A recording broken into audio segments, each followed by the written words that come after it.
Ladies and gentlemen, it's my very great pleasure to introduce Greg Foran. Greg, as you know, has been in the headlines multiple times over the last couple of years, but we always think of him as being the CEO of Air New Zealand, this iconic airline which has faced quite difficult times, yet kept us flying internationally, looking after our exporters, and also particularly domestically. But prior to that, Greg had a very interesting and stellar career in the United States at Walmart. He has an in-depth knowledge of the grocery area following a long career in Australia, but after that he took on the helm of America's biggest retailer, which is Walmart, and he led a large company in the United States, 4,700 stores, 1.4 million employees, and bringing in $350 billion a year. I mean, that's substantial. I mean, rates quite well compared to the New Zealand economy, I think. Possibly overrates, I'm not quite sure of my numbers. But anyway, Greg will tell his story in taking on the role in the United States, what it took to make change at this American icon, and the lessons he learned along the way from very outstanding leaders and mentors. He'll also talk about the principles that, proven true in the United States, he is now employing in Air New Zealand. So welcome, Greg, to the stage. The floor is yours.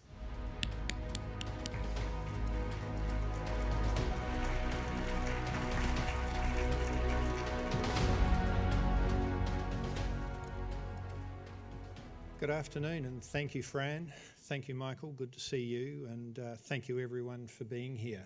And very pleased to hear that Peter Beck did a unashamedly good plug that everyone should get on a plane and start flying. Of course, today we opened up to visa waiver countries, so it's great to actually have some people back. As Fran said, I'm not going to spend a lot of time talking about Air New Zealand. There'll be some references. But instead, I'll take off my suit and I'll put on the Walmart vest and share with you some of the stories that I have that hopefully will be interesting to you about the United States. So the United States, the land of the free, the home of the brave, a most intriguing country, exciting, innovative, but also a complicated and bifurcated society. You know, I first went to the USA in 2011. Now, I'd been plenty of times before that, but prior to that, it had mainly been as a tourist. Not just as a tourist in terms of being on vacation. I'd obviously done that many times, but instead in relation to business. But, you know, even when you visit for an extended period of time, you don't get to know a place quite the same. I think that changes once you have your own refrigerator and a mailbox. You see, you start getting up every single day and going to work. You start establishing connections with people that deepen day in, day out over time. And as you do, you start sensing the rhythm of the place, and then something changes. The relationship becomes much more intimate. You understand the culture more intuitively. You also have a hand in the game. And the place influences you, and to a certain extent, you have an influence on the communities to which you're part of.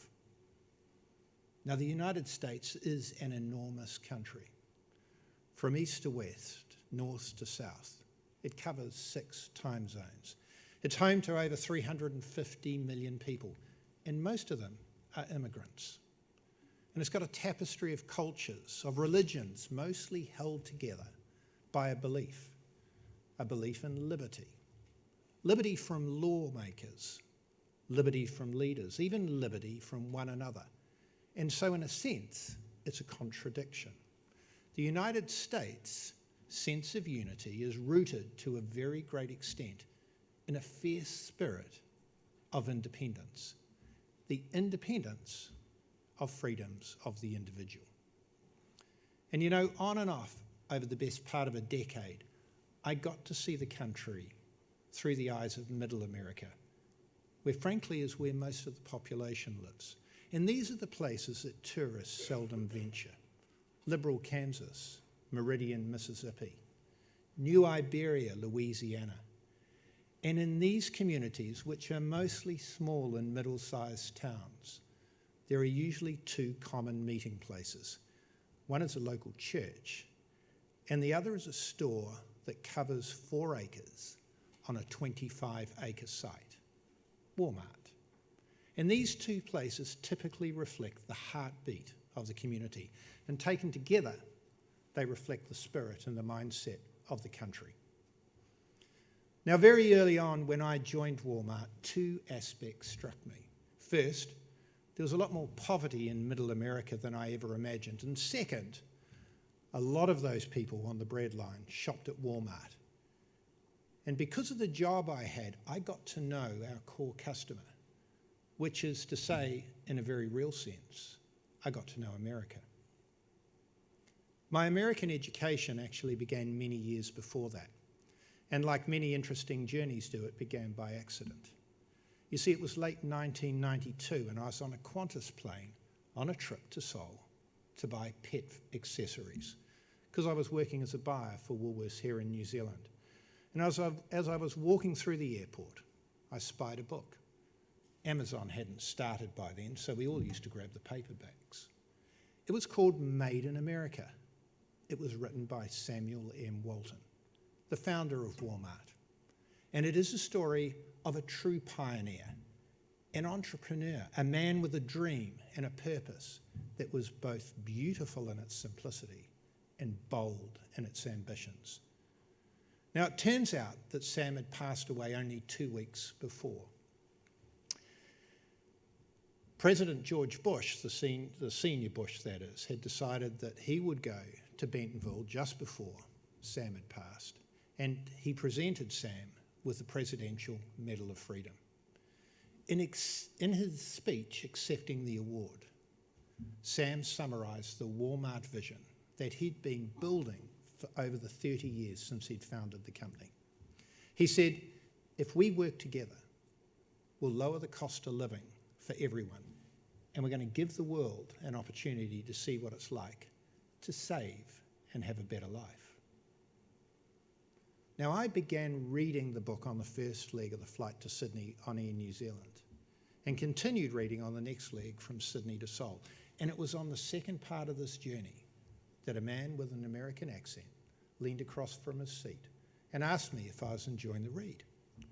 And I told him I was, and I was 3/4 of the way through the book by then. I took a punt and I asked him if he worked for Walmart. Well, it turns out he was the pet food buyer for the world's largest retailer. So I quizzed him, incessantly actually. Did Sam really have shareholders' meetings at his house each year? And did Helen, his wife, and he really cook lunch for that meeting? Was it really fried chicken and salad? Did he really get up at 4:30 a.m. every day and go through the numbers from the previous day? Did he really go home for lunch each day? Did he really send the manager out of the store when he was doing a tour and sit down with the associates with tins of tuna fish and saltine crackers and get feedback direct from the staff? Did he really carry a yellow legal pad? Though he was probably sorry that he ever asked me what I thought of the book, this Walmart pet food buyer patiently answered every single question. Incidentally, the answer to every question was yes, he did, really. So as this conversation went on, I learned more and more. And by the end of the flight, and the pet food and I parted ways, I'd become incredibly intrigued by this business, its purpose, and by its founder and leader. Wind the clock forward, it's 8 years later. It's 2000, I'm living in Australia, and I'm working for Woolworths over there. Roger Corbett is the CEO, and one of the best retailers in the world in my view. And he invites me to join a few others of his executive team on a tour of the US. The tour includes time with Walmart executives, and in particular, a retired Walmart executive who at one time was Sam Walton's right-hand man, Jack Shoemaker. I vividly recall my first sight of Jack striding through the foyer of a hotel in Dallas. And as I shook his hand, I can remember thinking, this is the guy who in chapter 6 of that book donned a grass skirt and did the hula on checkout number 5 in a store that was reopened in a matter of weeks after being destroyed by a tornado. He did this as a result of a challenge he'd made to the store associates. He told them, "You get the store opened ahead of schedule, I'll wear the skirt and do the dance." Well, they met the challenge. I took from this 2 lessons. First of all, that people enjoy good challenge. And secondly, they appreciate leaders who don't always take themselves too seriously.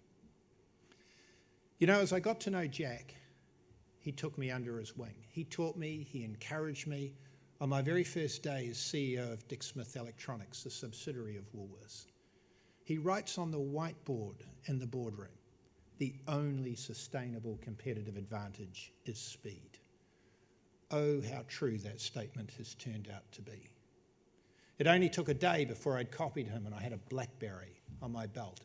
And I suspect most of those who've worked with me in the past and even today would say that I don't stand still for too long. I push hard for change, encourage curiosity, and sometimes even failure. And you'd better run to keep up. So make no mistake, culture and tone are set from the top. Another moment stands out for me. I'm touring a Big W store. It's about 20 years ago and we're standing in the men's toiletries sections. Jack asks the young team member who looked after the section, "What's the item that's getting the most attention from customers?" "Well, that's men's skin care. There's a lot of customers are looking for those items now," she promptly said. And as it turns out, this young shop assistant was 100% right. Because that category likely still does have significant growth. Jack encouraged me then to expand sections ahead of the growth, shrink the ones that had passed their use-by date ahead of time. And the power of listening to the front line has never left me. If you want the unvarnished truth, then go seek it from those doing the job. They know what's going on. They also know what's coming. I'll give you a very recent example. Just a week ago, a Monday night, I was doing in-flight service on my way back from Sydney. A packed plane, and sure enough, the learnings just keep on coming.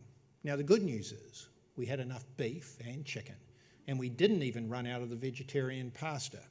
On the other hand, I found out we didn't have enough arrival cards due to us increasingly carrying completely full flights.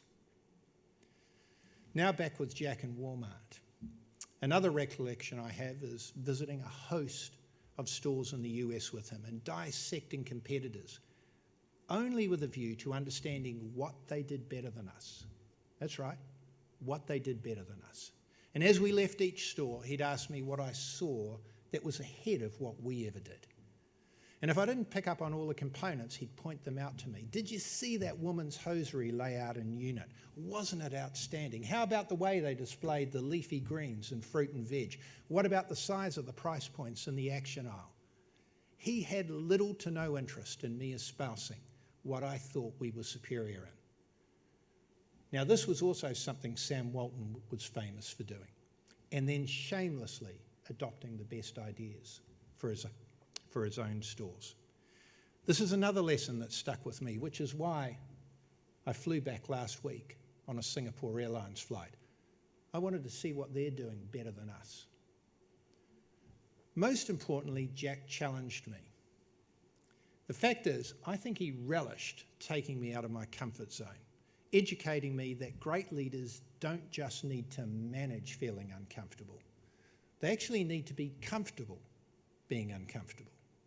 There were countless Saturdays touring stores unannounced, and frankly, those days will stay for me forever. Often, it was Jack Shoemaker on my left, Roger Corbett on my right shoulder, and we'd walk stores one after the other. I'd be like Piggy in the middle, the apprentice with 2 sorcerers either side, and the quiz would begin before we even got to the store. It began 3 miles out. What do you see in the housing as we get closer? Is our location on the best side of the road? Did you see the signage from far enough away? What can you tell me about the cars in the parking lot? Is the parking lot clean? Is the entrance clear? What about the first item you see when you come in the door? Is the price of it okay? And on it went. And it always involved a trip to the restrooms to check those out too. Clean restrooms are a sign of a great store. By the end of the day, I'd be exhausted. I'd get home, I'd need 2 gin and tonics. A cup of tea and a lie down just wouldn't cut it.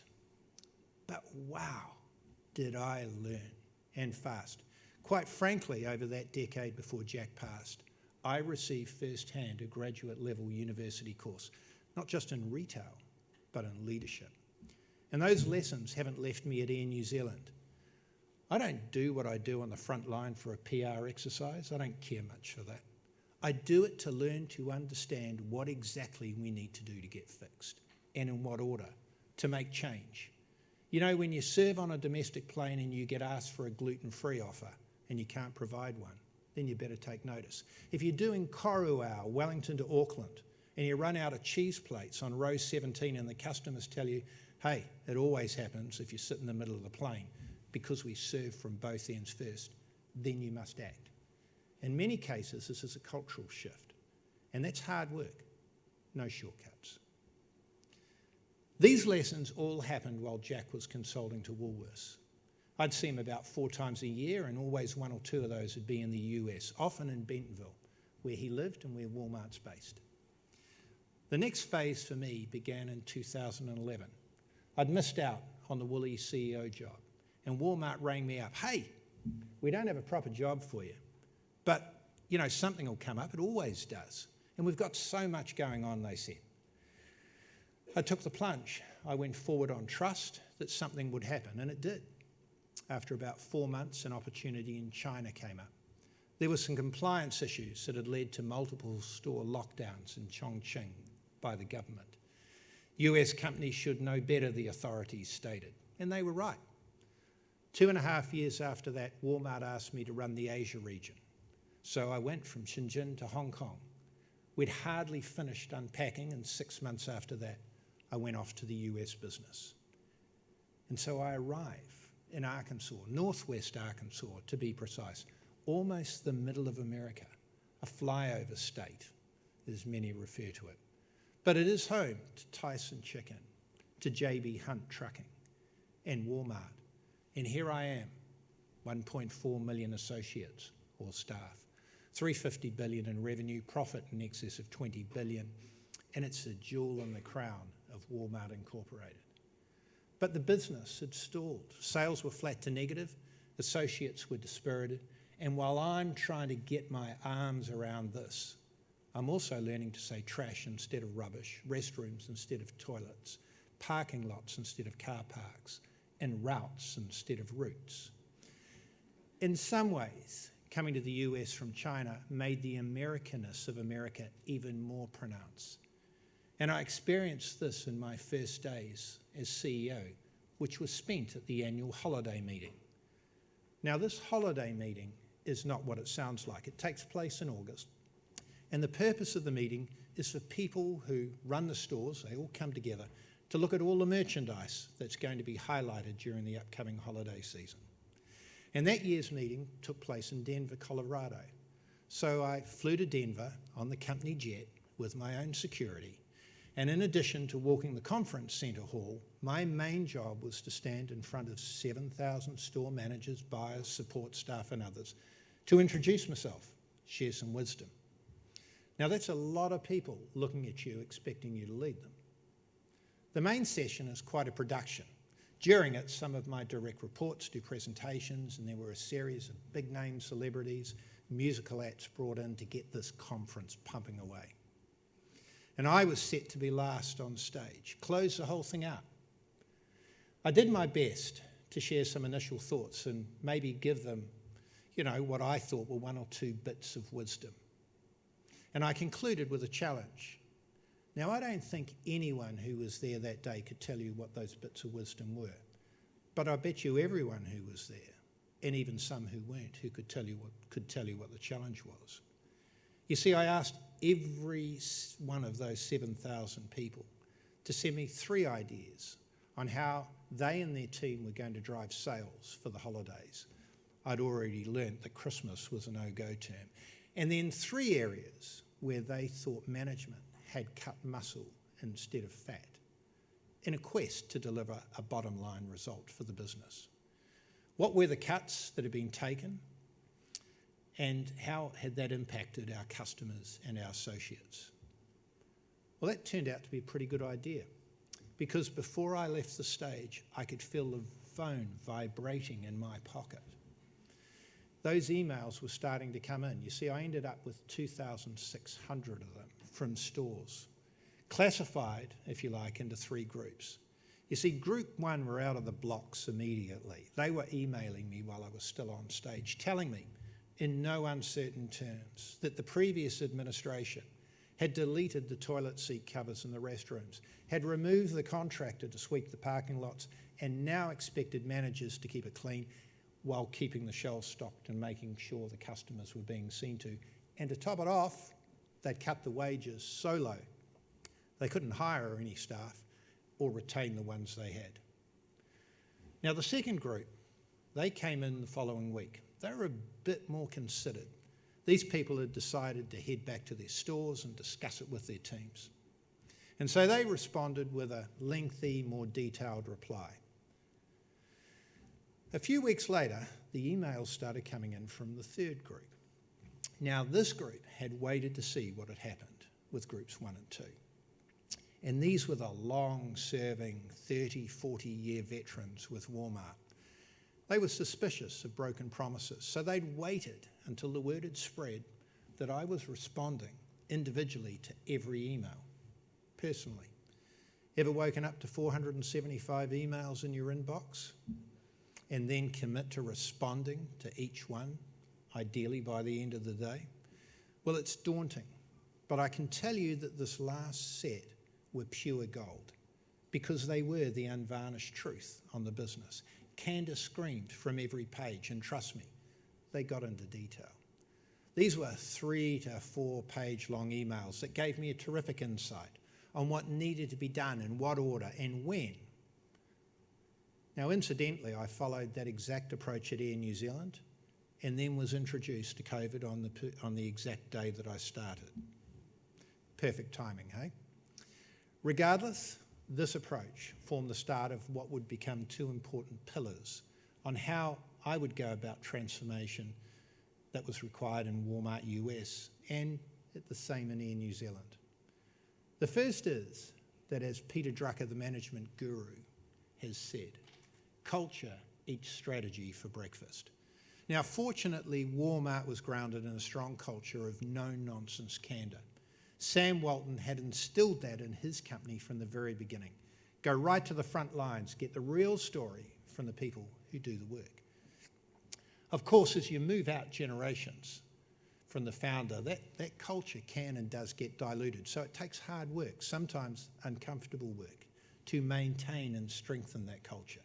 Some years later, another legendary Walmart CEO, David Glass, told me he never had more than 2 or 3 layers of management between him and store associates. Lesson number 2, be clear about your purpose and your plan, and get the entire organisation laser focused on delivering it. Again, because it had a strong founder who had a clear vision, Walmart has always had a true north. And again, as Drucker has said, there's nothing so ineffective at being good at something that should never have been done at all. For Walmart, their purpose is clear: help people save money and live better. For Air New Zealand, it's about delivering the world's greatest flying experience. I will always be grateful to the mentors I've had throughout my career, and I'll always be grateful to Walmart and the lessons it taught me about the importance of a company's culture, in particular the culture fostered by Sam Walton. But I'll also be grateful to America. I believe the title of Sam's biography, Made in America, reflects the unique aspects of that country's culture, instilled centuries ago in its founding citizens who declared their independence and the right to life, liberty, and the pursuit of happiness. And I believe those uniquely American qualities not only make the American story possible, but also make stories like Walmart and other American enterprises thrive, in part to the ability of their people to speak out, to buck trends, to take risks, and also to be sceptical of authority and protective of their individuality. These are things that I have benefited from and continue to build into my approach to business and leadership. Now, final note. Several times a year, Walmart holds a large town hall meeting where they'll recognise alumni of the company. These meetings are held in the Sam Walton Auditorium in Walmart's home office. And after one of these meetings, a man walked up to me and introduced himself. And he seemed vaguely familiar, but I couldn't quite place him. He said, "I guess you really like the book." And I smiled. I said, "Yes, I did really. Thank you."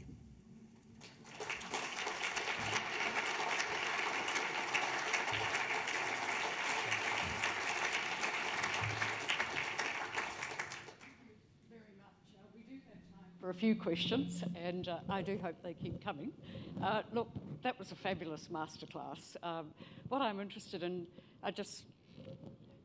who are you mentoring now? Have you got people that you are mentoring, outstanding potential leaders of the future? Because clearly you were singled out by Roger Corbett and then obviously a colleague from the United States. Yes, the shoe now sits on the other foot to some extent, and I realise I have a responsibility to do that. Yeah. And so I do endeavour to story tell, and that's effectively what the session was about, because I think that is a highly effective way of, teaching and training. And then also when I get out and around the business, I encourage others to join me and to experience what I experience. So it does certainly sit on the other foot, and I know that I have a responsibility to do that. And, some of those lessons are just pure gold. And when you experience them and you understand them, then you realise the difference it can make. Yeah, I mean, just coming to the store several Ks out and being asked, what do you see? So when you apply that same sort of lens, which has clearly been tutored in school by your time in the United States by two outstanding businessmen, how do you actually approach that when you looked at Air New Zealand when you came back? You must have been asking similar questions. Yeah, as I mentioned, Fran, what are the chances of starting on the very day that you pull flights from Shanghai? 6 weeks later, your business has gone from 6 billion to literally nothing. As Dame Therese shared, we're in the middle of a capital raise, and I'll just smile at that one. So I haven't had quite that same opportunity, but what I can tell you is that the principles that I just shared now, I suspect work in any business in any country, any time.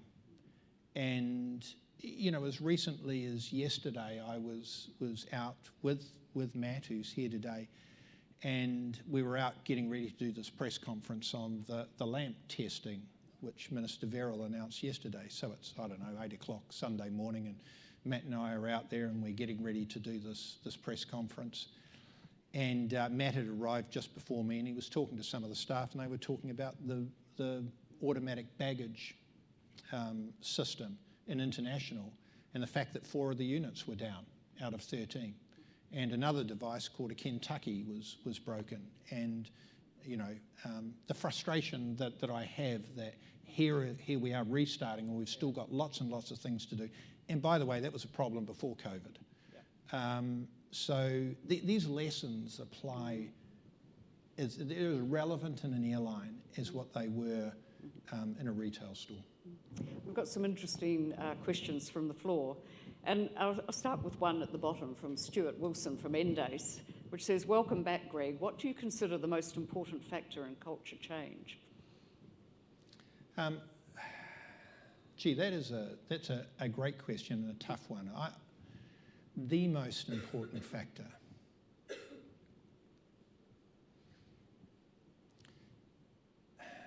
Probably I think the most important thing is to be very clear on what your culture is, to develop the principles around that, and then don't waver from it.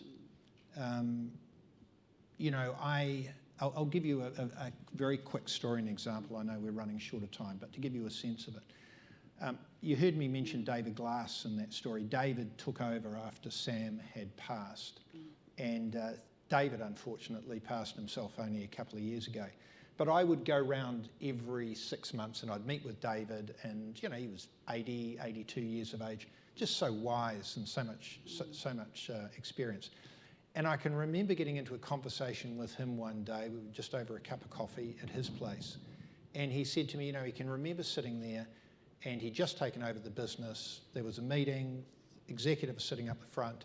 Sam was also up there, but he was the executive chairman, sort of retiring, and they were going to miss the quarter. And Walmart didn't like missing quarters. Who does? And so the discussion got going in the officers' meeting. What are we going to do to get the quarter? Well, we can pull back on store wages, we can reduce overtime, we can slow down paying suppliers, all the normal tricks that people get into. And they worked it all out, and they had the whiteboard up there, and they worked out they were going to get an extra 100 million. They'd get the quarter. And so they all felt pretty good about that. And Sam was sitting quietly down the end, and Sam said, that's terrific, David. Thanks, and thanks to everyone for putting their backs in. It's going to be great. We're going to get the quarter. But here's the thing. You're not doing any of that. Because all of the things that you've just spoken about are either going to hurt our customers or they're going to hurt our associates. And I didn't start this company on that basis. And so I said to David, well, what happened? He said, we got the quarter. Do you know that about 6 weeks later, exactly the same thing happened to me? I'm sitting down there. We're about 3 years into the recovery of the US business. My finance guy, Michael Dasdew, concerned about whether we're going to hit the numbers. The team goes around the table. All the officers are there. And I just recalled this conversation I had with David 6 weeks ago. I said, it's very good. Thank you, everyone. Thanks, Michael. Thanks, Steve. Thanks, Judith. I'm indebted to you. Thank you, everyone. That's very good. But you're not doing any of it. And what happened was that you could literally feel the energy in the room rise, because everyone knew it was the wrong thing to do. And the other amazing thing that happened is, guess what? We got the quarter. So how do you as a leader ensure that when you set a culture that you have the perseverance, the grit to actually run the course when the going gets tough? Because when it's easy, it's not when you really get tested. What is it about you that enabled you to soak up these lessons from mentors? Because some people do not accept mentorship. They kind of know it from day one. And what is it in your own personality which enabled you to be humble enough, I guess, to actually pay attention to men who were considerably older than you and learn? I think two things. I think, first of all, I'm very fortunate in terms of how I got brought up by my mum and dad, both school teachers. I didn't grow up with lots of wealth or money or these experiences. That was how I got brought up. But the second thing is, which is associated with that, I do my best to have no ego. I think ego, that three-letter word, is one of the things that stops people learning and feeling that they can develop and grow. And an incredible thing happens with mentors, and I share this with my team quite often. If you can find people that can help mentor you and not have the ego, and listen to their advice, but not just listen, act on it, an amazing thing happens. Chances are that what they've told you is right, and it works out.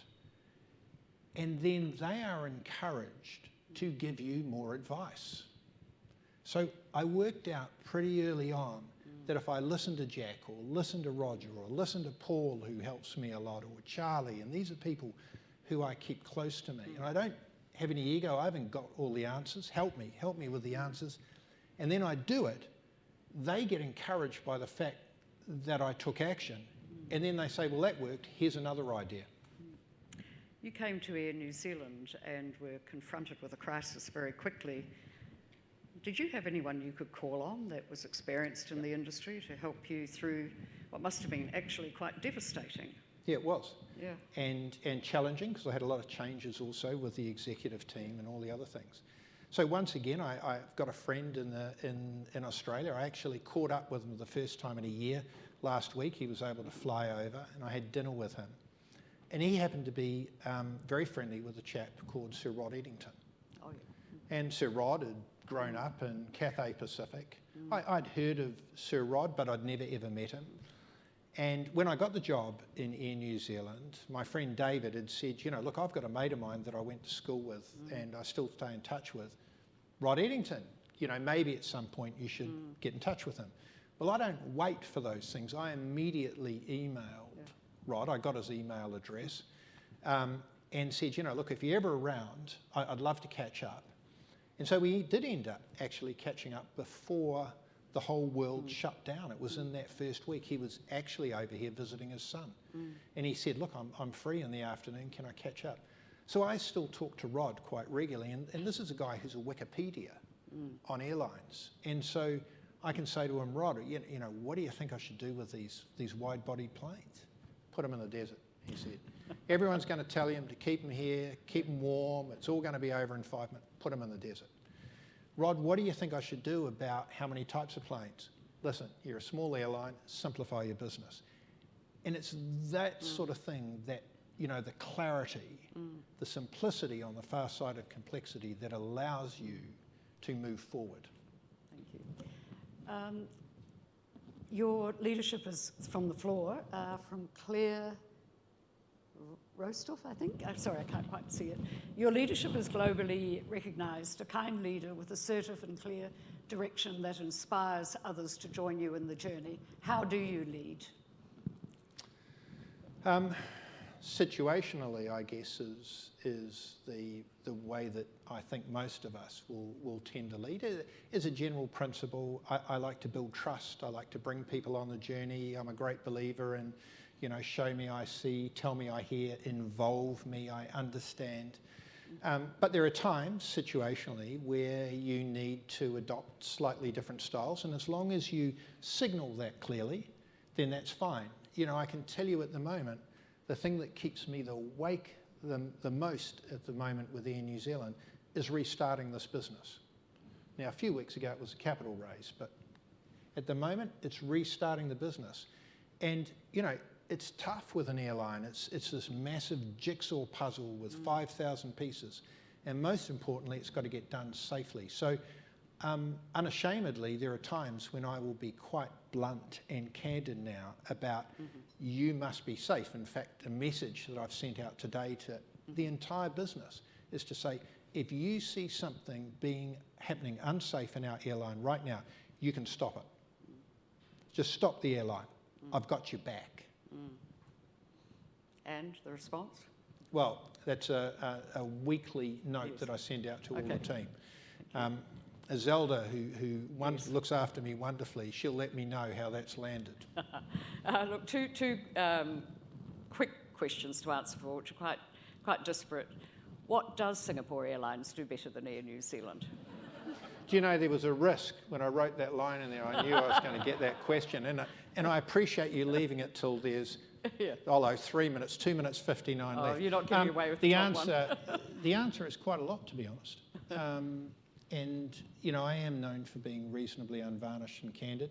You know, the product on our wide-body planes is now the best part of 20 years old. It's a plane that came out of Virgin Atlantic, and you know, as a customer, I would be coming back to New Zealand. I've lived out of the country for, 35 years or something or other. So I would travel Air New Zealand quite often every year coming back. And I must admit, over the last few years, I was sort of getting on those planes, particularly out of the US, and I'd be sitting up the front. And I'd go, well, this was pretty good 7 years ago, 10 years ago. It's not so good today. You know, I've done 3 international trips in the last week, and it's definitely outdated. So, you know, we've got to do something with that seating configuration, the space that's available. I feel a bit too far side on when it takes off. I can't look out the windows. There's a whole bunch of things around that. What I do think we do particularly well, and I'm proud of, is that by and large we've held the service ethic. And it's been tough, you know, because you've had to let go a third of your workforce and we're highly unionised. But I think we've held the spirit of the company together, and most people who are with us still want to be here and want us to win. So lots to learn. Okay. We are running out of time, and you can see that last question I am going to ask you, and that is one from Anonymous. Greg, you need to go for Prime Minister. We need someone with your drive, innovation and persona, fresh and future focused. Would you? No. Why? I like doing what I do. I like being able to go in and hopefully make a difference to customers and associates or staff. That's what I like doing, and I don't like going slowly. I like to be able to move at a bit of pace, and that's the value that I think I can give. Now, I am actually, I'm really pleased that I took the Air New Zealand gig, because been great in retail, but sort of what were you going to do after the US? It's a bit risky, isn't it, my age, saying, well, you're going to go and do something completely different. And I knew nothing about planes, apart from what you would know as a passenger, unless you're an aviation expert. But boy, I've learnt, and I've enjoyed the learning. It has been tough, but I'm glad I'm doing it, and I hope that I can make a difference to all our staff, to you, all of whom will fly with us at various points, and also to New Zealand Incorporated, because I do recognise that we are a very forward-facing brand for New Zealand Inc. Ladies and gentlemen, I think we've had a superb masterclass. You've been candid, you've been fresh, you've shared with us insights that, takes a decade, have been mentored by some of the world's best. Ladies and gentlemen, please join me in thanking Greg Foran.